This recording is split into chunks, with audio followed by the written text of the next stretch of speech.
Mais ti monsieur te connaît comme si BJ ti Trouble Boy Baki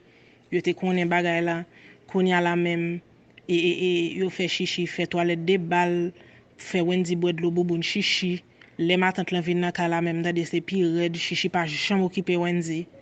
chichi pas ba Wendy occupé pas ba chichi réglo merde pour lui sauf que l'état fongeant pour make sure konya la pour ba Wendy en leçon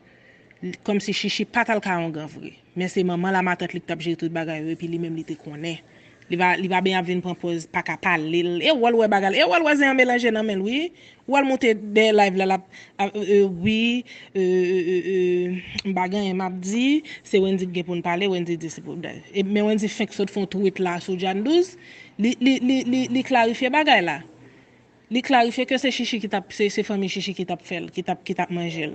qu'on a là au final puisque chichi ou Wendy pas marié avec lui mon yo malgré ça yo fait pas de mariage qu'a fait vrai petite d'ailleurs mon nan malade ou pas qu'à marier avec elle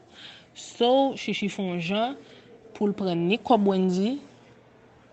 pendant Wendy malade là Wendy chichi prend paquet comme Wendy fait et transférer comme Wendy sur un compte personnel terre et acheté à tous les deux et Wendy allait quitter ni terre ni l'argent dans mes chichi oui